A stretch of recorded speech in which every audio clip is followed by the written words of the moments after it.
Good afternoon. It's McCollum on Business. I'm Stephen McCollum, and for the next 30 minutes or so, I'm going to get you updated on what's happening around the business world. Not a lot of updates on the government shutdown. It's going to be long, but we have some prediction markets, and we can look at kind of how people are betting on the government shutdown here coming up, how long it's going to last, etc. Obviously, the China-U.S. Tariff battle here before the two presidents meet. They're still rearing its ugly head out there. We got all of that coming your way and more. So let's get started with that Market Watch.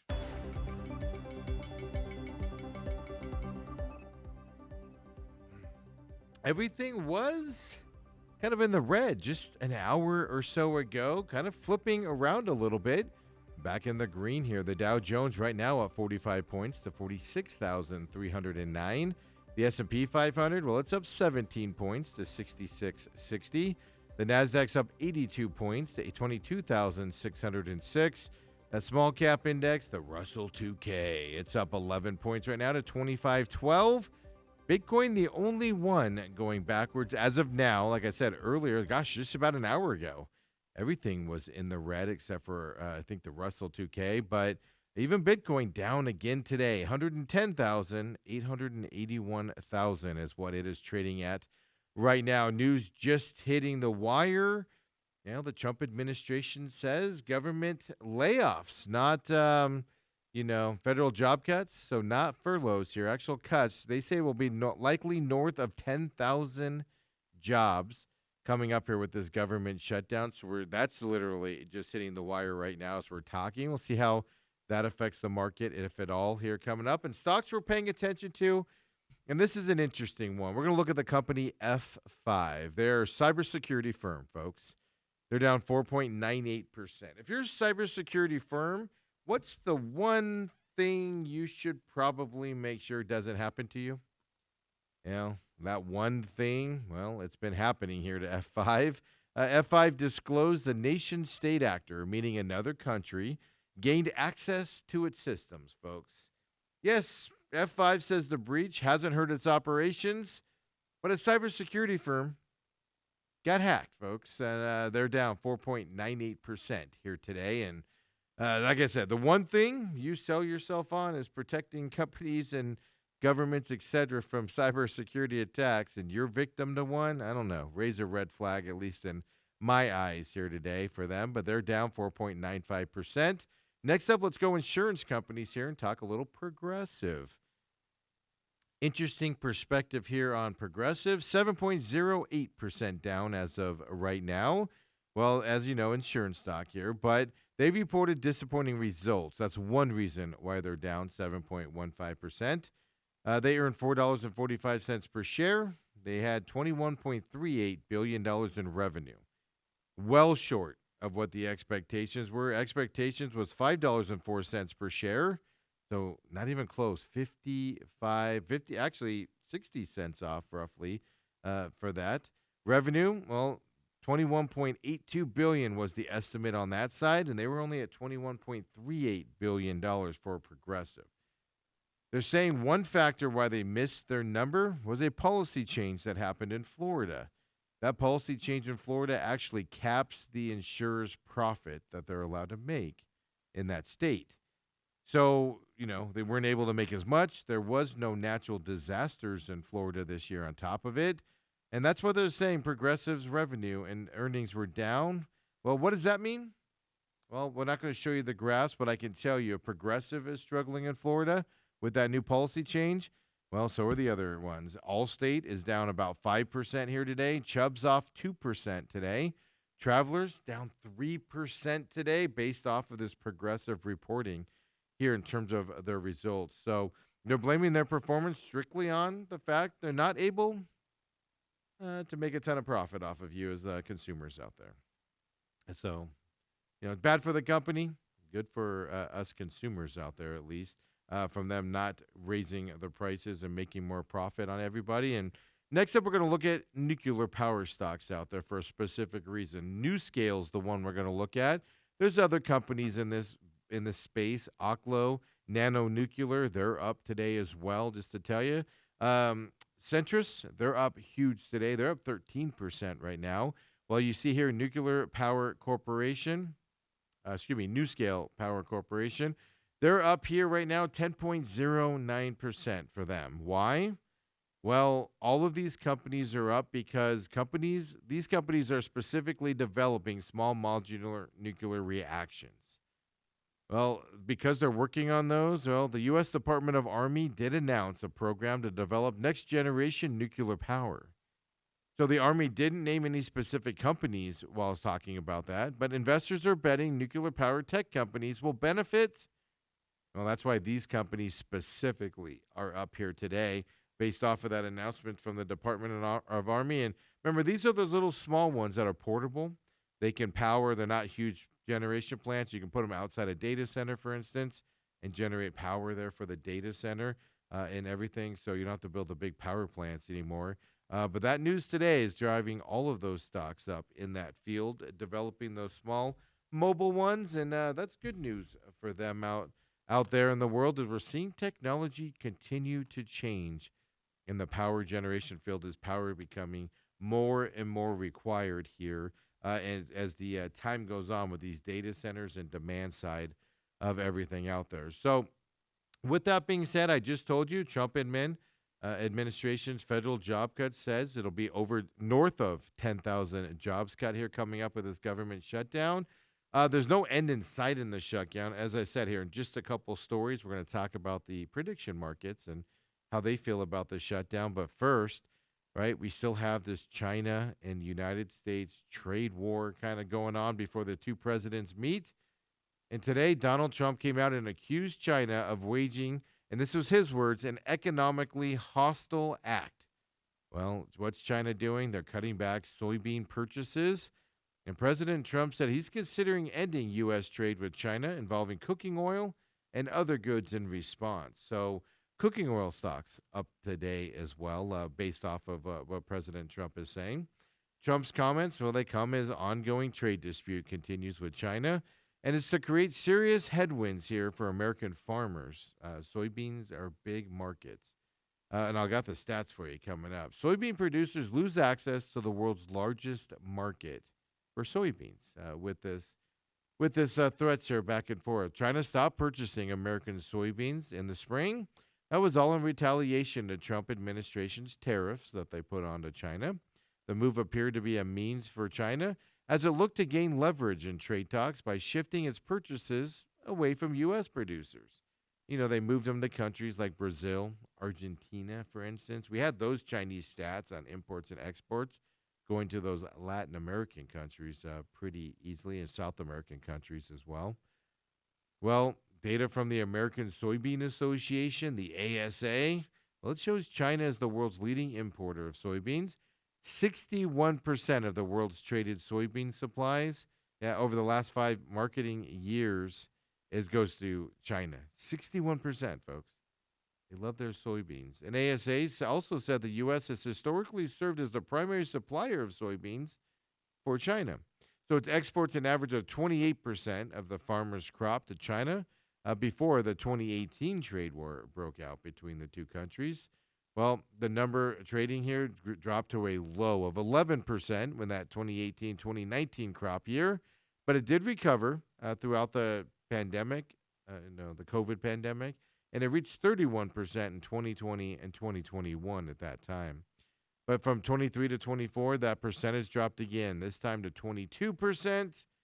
And now they're not buying at all here, the U.S. soybeans. So the battle continues, tick for tat here between these two countries as they're all trying to get the upper hand, both of them. Both of us, the United States and China, trying to get the upper hand moving into these trade negotiations between the two presidents coming up. And you know, we've told you before kind of the expectation of the COLA adjustment for Social Security, cost of living things. Well, we're not going to know the official number here because of the government shutdown, as we know.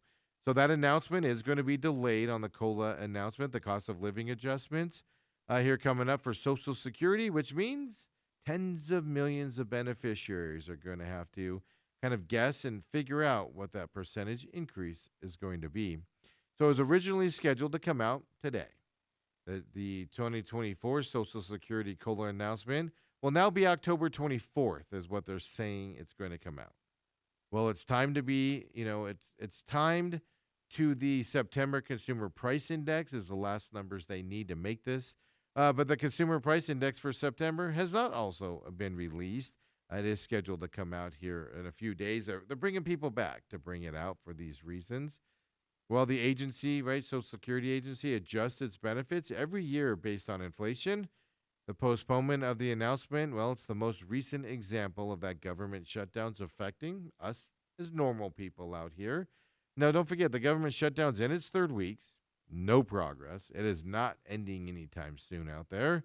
And it's making it obviously more difficult for people to plan their regular finances, what's happening with the market finances, and those effects here. So this is how it's affecting, us normal commoners out here that aren't in that government side of things. We told you last week, or it was a couple weeks ago, projections by AARP and the Senior Citizens League. Well, they anticipated a COLA increase of around 2.7%. They both were in that area. So 70.6 million people. That includes retirees, disabled people, children that parents have unfortunately moved on or been disabled. Get those Social Security benefits. And that's what the expectation is, 2.7%. And there's a lot of fear that it's not going to be at that number. And it's going to affect, obviously, it's not going to cover expended costs with prices going up with inflation and things. So a lot of consternation here in that side. So if you're somebody looking for that number and anticipating it or have family members that are, going to have to wait a few more weeks here for that to come out, depending on.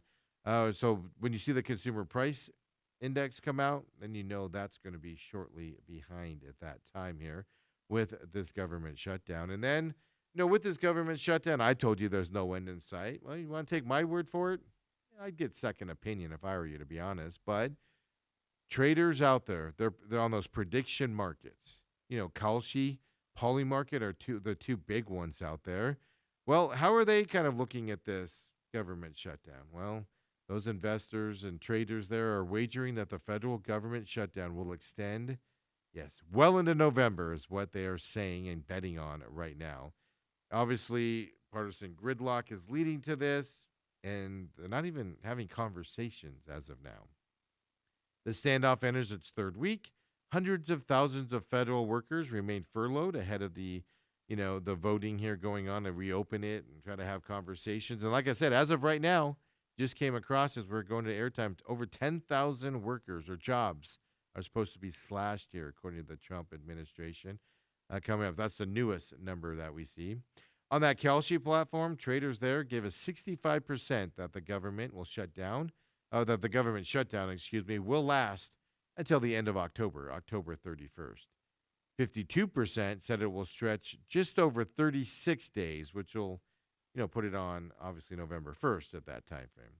44% of the traders there expect the government shutdown to go more than 40 days as of this point. So the trading volume, because you're wondering, some people can just say it, but it's the trading volume and the money being put on it. It kind of tells you how they feel. Well, so the trading volume, which is the total dollar amount wagered in this market, $8.1 million are being traded in this market right now off of these numbers. If you're betting that amount of money to an equivalent of $8.1 million total, you're pretty confident on what you're betting on, right, with those dollar amounts out there. So on the poly market, that's a little bit different. 100% of traders there expect the shutdown to last until at least October 15th, obviously today, right? So they'd be right on that. So everybody thought it would go at least until this date, but $2.6 million were wagered on that number as well. At the beginning, the hopes were it'd be a short shutdown, and people were kind of favoring that. Well, not in these trading markets. They're trading that extends through November 15th, so a month from now. Well, the biggest group of traders in the poly market, that's about 26%. They're actually betting the government shutdown will drag on until after that date, November 16th at least. So another month of the government shutdown is what 26% of people are betting on as now. The odds-on prediction markets, well, their snapshot of trader expectations has nothing to do with conversations and forcing the government back. It's just, gives us an eye on what traders and people in the business and in the know are thinking. Yeah, 26% say another month of the government shutdown at least coming up here. So buckle up, folks. And I do think the stock market will start to feel some effects of it here also the longer it goes. And we talk a lot about AI and how it's affecting. We talked about Walmart last week and how their CEO came out and said, they say a lot of retail jobs and a lot of jobs in general are going to switch because of AI. Well, Walmart came out today and said they're going to deepen their relationship with OpenAI, which is the ChatGPT parent company. It's a new partnership. It's going to allow customers to purchase products directly through ChatGPT. So this instant checkout is what they're calling it. It's a new in-chat shopping feature featured by OpenAI. Consumers will be able to buy Walmart products directly within ChatGPT.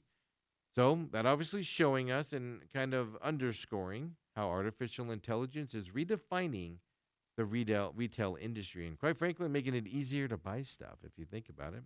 They didn't specify when this feature will roll out. Neither company did. They just said soon is what they said. I'll be interested to see when that does show.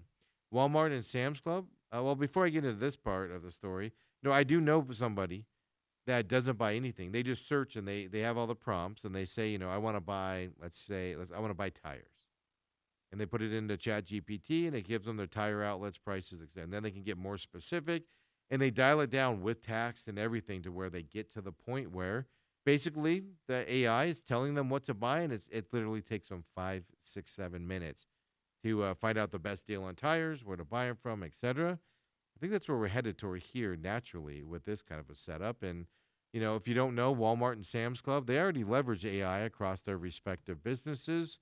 They use it a lot to help their employees become more efficient and then streamline the shopping process for customers already employed and getting better with these companies. So it has been experimenting with artificial intelligence technology. Walmart and Sam's Club has for more than 7 years. They have a voice assistant that they use. It's called Ask Sam, is what they call it. It automates tasks for Walmart and Sam's Club's associates to basically take it off their plate, allows it to get done. They can focus on other things. So Walmart, one of the big companies out there, buying big into AI and continuing to do so and helping us out as consumers as well, hopefully be faster. More companies are moving production, at least they're saying they are here into the United States. Stellantis is the next one that's going to do that.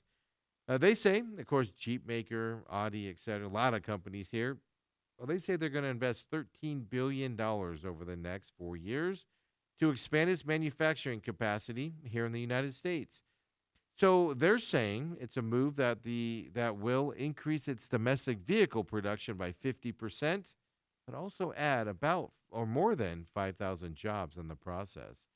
So Stellantis is the world's 4th largest car maker out there with all those brands. They said the investment will support the introduction of 5 new vehicles. So a Dodge Durango that will be built in Detroit, a midsize truck to be assembled in Toledo, Ohio, among other 3. Including some of them that they said they weren't going to make. They're bringing back out again with these news here coming up. So the new jobs will be spread across plants in Illinois, Ohio, Michigan, Indiana. Stellantis was created 4.5 years ago from that merger there of the Fiat Chrysler and that PSA Peugeot company. They hope to counteract some of the expected 1.5 billion euro, which is $1.7 billion in American dollars. And that's the cost of the tariffs this year because a lot of their cars are produced in Canada and Mexico. So they want to boost that North American profitability with the new models that they're coming out with. And, like, for instance, they discontinued the Jeep Cherokee, coming back with this announcement as well, produced here in the United States is what they're planning on doing. So it's all about getting around the tariffs, which was the whole point of the tariffs being put in by President Trump. So these new product launches are going to be in addition to 19 refreshed products across all U.S. assembly plants. Updated powertrains are coming through 2029, according to Stellantis, with this announcement as well. So their operations in the U.S., well, it includes 34 manufacturing plants, part distribution centers, and research and development sites, and they're in about 14 states here in the United States as well.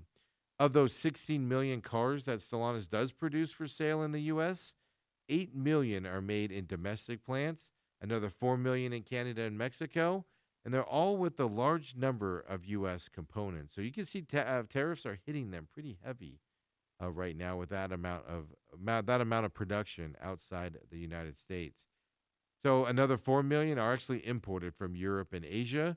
So those ones coming in imported, basically no U.S. components in those ones that are imported. So Stellantis making some business decisions, and we all know how they've struggled over the last several years, trying to get their footing again and getting consumers to buy their products again, and basically become more efficient and save money there on those. Like I said, $1.7 billion in tariffs this year alone. Huge money there on this company. And when we come back here at McCollum on Business, we keep the show rolling. Another look at the stock market here. We're going to talk Bear Jackson. The fall auction is underway starting today through the weekend, I think through Saturday. Here, it's not as big as the one that comes up here in the wintertime in February, but it is one out there. New ownership here, so we'll see how this goes. And so much more to talk about, including, you ever just get tired of hitting your key fob on your F-150? Well, we might have a solution for you out there, folks. You might just have to walk by your car. We'll tell you about that coming up later on in the stories as well. You want to stick around for it. Come on back, folks. McCollum on Business.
And we're back here, McCollum on Business, Wednesday edition. Of course, you just saw the commercial there for The Real Matrix coming out. Episode 4 hits Robot TV in about 20 minutes, 30 minutes here. Around noon o'clock today, you'll see episode 4 up.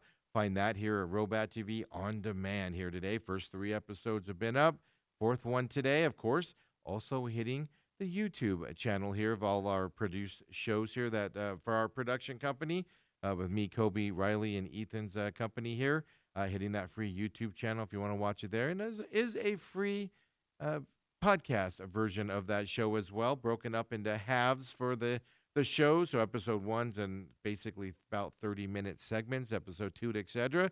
That's coming out today, a little bit afternoon as well, and hitting Podbean right now. It's getting spread out to other processes and other podcast systems as well, but right now just on Podbean. So that's coming your way here, episode 4. And then, the main event in the can for today, Coach Sheehan from Scottsdale Christian Academy. We did not get a bird's eye view today with him. He's moved his appearance to tomorrow morning at 8 o'clock. Of course, Uncle Lou joining me tomorrow, but spirited debate today about ASU and their coaching staff and learning, etc.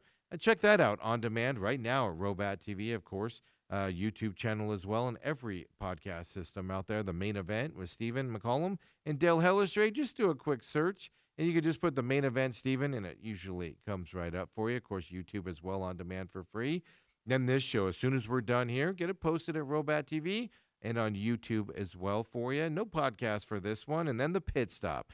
The Look Back show, it was posted up on Monday, Robat TV, YouTube, and then the free podcast system, just on Podbean right now. But the Look Ahead show into this weekend, Talladega, will actually be out tomorrow on Thursday for you. Tune into that if you like racing here. We're just a few weeks away from the championship race here in Phoenix coming up. So stay tuned for that here. And appreciate you if you join us there as well. And folks, we're just growing here in terms of our production here and what we do for our shows. And if you'd like to join us or do a show or be involved in any way, reach out. Let us know, and we'll find something for you to do and get you up here on the show. And even if you just want to do a voice podcast, we can produce that for you. Well, obviously, we have the setups and everything, and it'd be fun to work with you out there in these new studios. And, we got the new desks on order. Hopefully, they're here soon, but new desks on order and everything. And we'd love you to be a part of this whole process with us as well. And with that being said, let's get right back into that Market Watch. Earlier today, everything was in the red when we were looking at it. And now, like I said, first part of the show, everything is flipped on us here onto the positive side of things, the green side, if you will. And it's continuing that way as it's gone on everything except for Bitcoin, although even that's getting a little bit better today. Well, the Dow Jones right now is up to 36 points. The S&P 500 is up 22 points. NASDAQ's up to 122 points. The small cap index, the Russell 2K, is up to 10 points as of right now. And then Bitcoin. Yes, it was 110 when we looked at it earlier in the show. 111,260 for Bitcoin here today. So, the sell-off, whatever was happening earlier, has kind of switched on us and flipped. And now we've got some green out there on the stock market. And stocks we're paying attention to right now. First up, Bank of America. A lot of banks are reported right now. Some mixed results from them all last couple days. Nothing that stood out a ton. Some missed numbers, some gained numbers. Some had good investment income, some didn't. So we're going to look at Bank of America here, and it's up today, 3.83% as of right now. Was up over 5% earlier today. Well, their earnings and revenue did beat the expectation levels for them. They earned $1.06 per share, revenue of $28.24 billion there, both beating it as well. By the way, the estimates, they only expected 85 cents per share for Bank of America. They came in at $1.06. Bank of America blew those numbers out of the water. Their revenue expectation was $27.5 billion. They were at $28.24.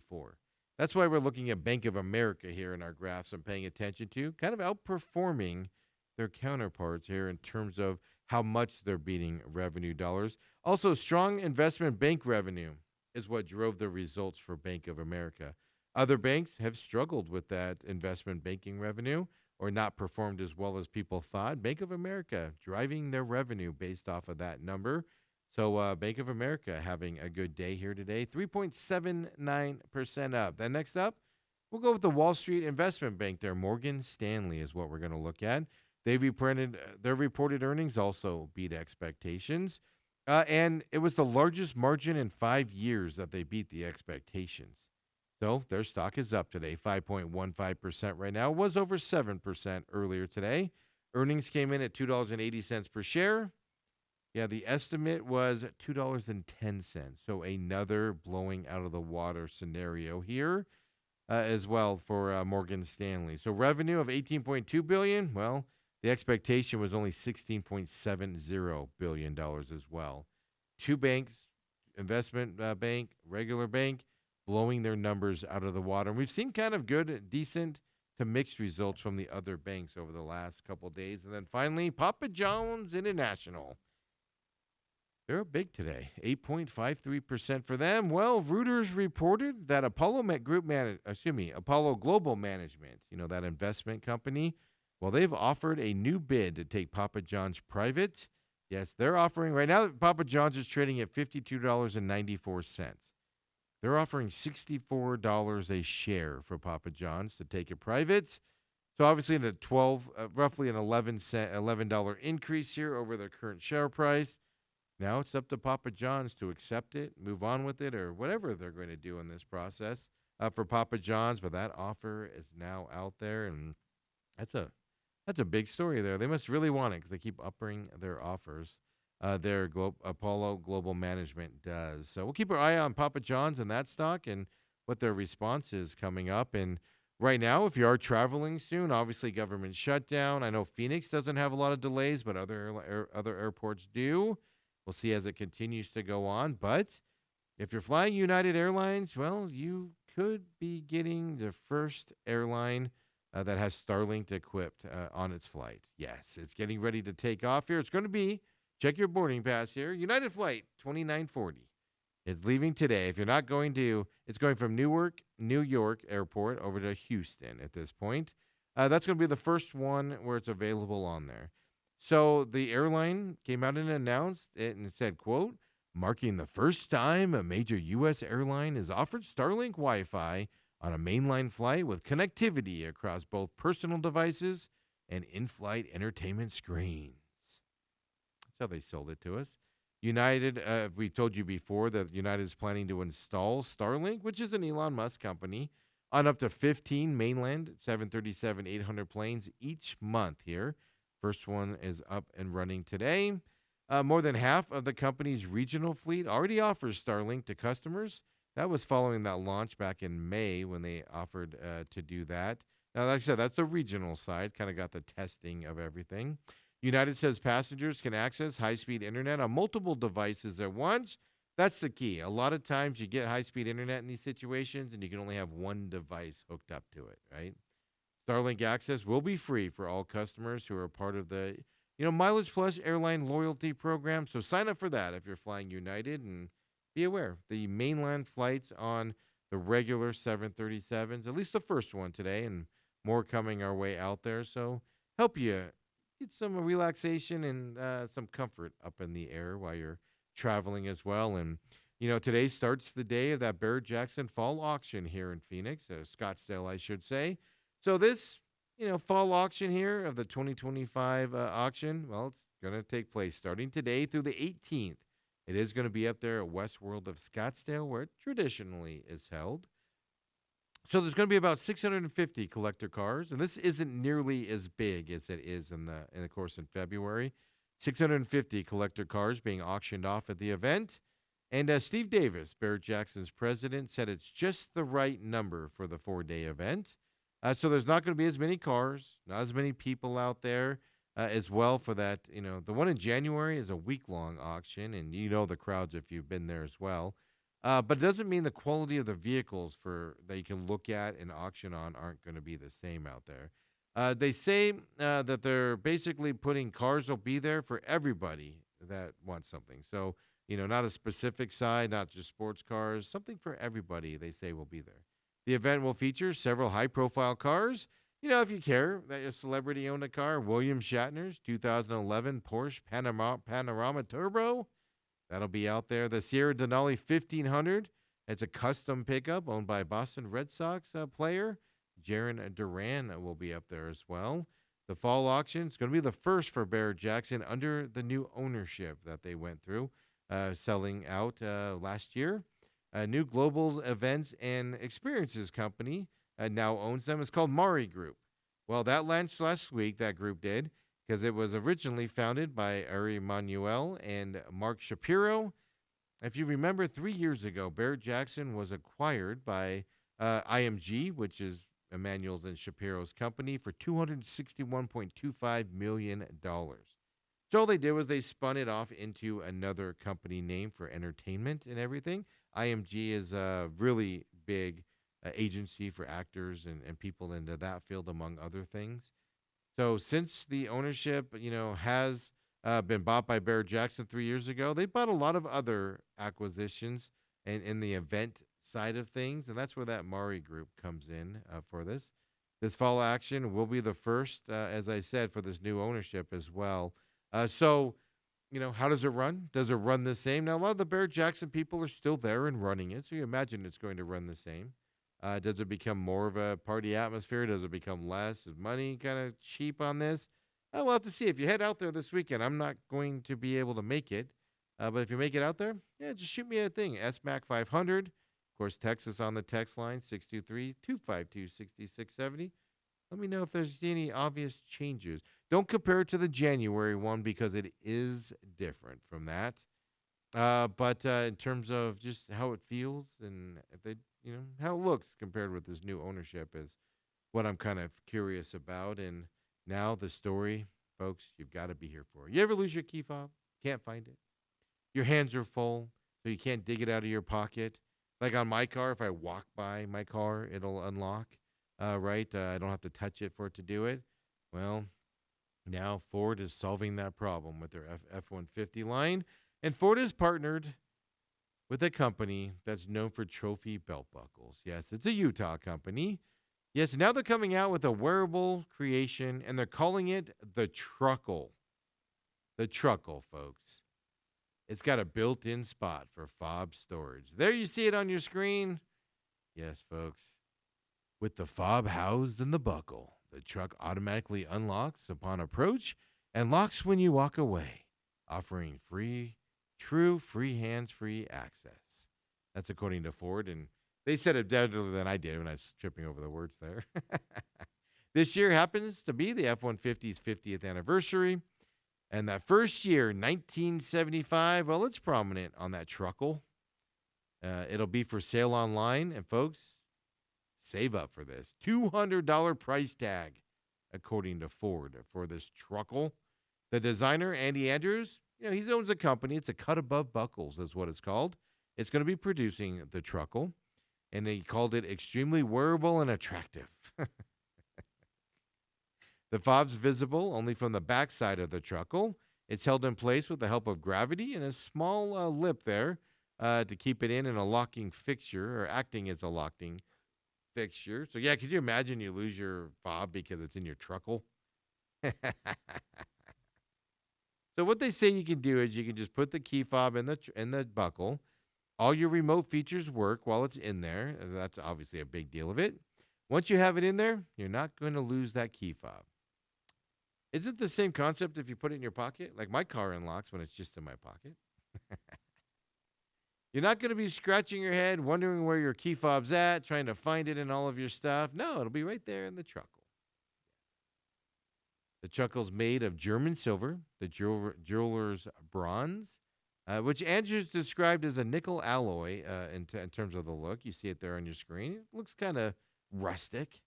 It's handmade, aside from a couple of dies created to make it more dimensional, how they phrase that. The design includes the front of a classic F-150 with the blue Ford logo on the front license plate. You can barely see that there on the screen, but it's there. Even the windshield wipers. Yes, the truck even has windshield wipers that are distinct in this truckle. So Andrews, the designer, said it's got a nice unisex feel to it. Which means anybody can wear it. I know I'll speak for guys on this side. Nothing makes you feel more manly than showing up someplace and you and a random girl can both have a truckle on because it's a unisex feel. What's next? Blouses? There you go, folks. $200. You too can get a truckle. I don't know what else to say after that. So let's just call it a show. Come back tomorrow, Thursday, with our McCollum on Business live at 11 o'clock. Don't forget the YouTube channel. Like, subscribe to it. Catch all of our on-demand shows there. Free podcast systems, Robat TV. For those of you that subscribe and watch us live, we appreciate it. That's by far our biggest audience, and we appreciate you guys more than anything else out there. And we'll keep it rolling, folks. I got to go recover from that truckle. That's just disturbing. See y'all tomorrow, everybody.